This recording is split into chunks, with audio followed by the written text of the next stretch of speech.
and welcome to Saucy Cat. My name is Connor, and zucchini can be a little crazy when you grow your own. You'll start off with 1 to 2, and before you know it, you'll be swimming in them. So today I'd like to share with you a delicious recipe to help get through your harvest with some zucchini bread. Let's dive in. Grab a large bowl and add in all-purpose flour, baking soda, and baking powder. Now spice it up with some cinnamon, nutmeg, and allspice. Give that a rough mix so it's at least somewhat distributed throughout.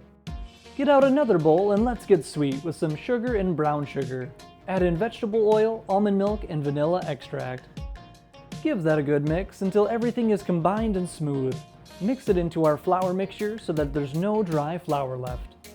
Now onto the star of the show, the zucchini. We want it to be nice and shredded, so I'm going to use a mandolin with a thin julienne attachment. No need to remove the skin, just shred the zucchini down until you have 1½ cups, and then add that zucchini to the mix. Get a bread pan and lightly spray it down with some non-stick spray. Pour in your bowl and even it out. Add it into a 350-degree oven for at least 60 minutes. Give it a toothpick check, and if it's still moist, put it in for another 5 minutes. Ours is clean, so let's give it a chance to cool down. Now let's pop out the loaf and plate this dish.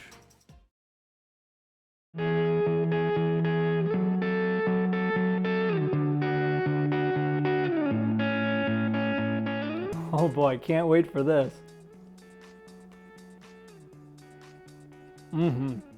This is such a deliciously sweet treat, super easy to make, and a great way to get rid of those extra zucchini.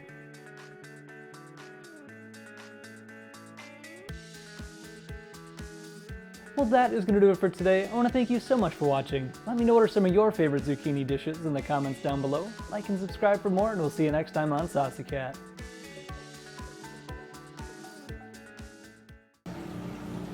Nom nom, what you doing? Okay.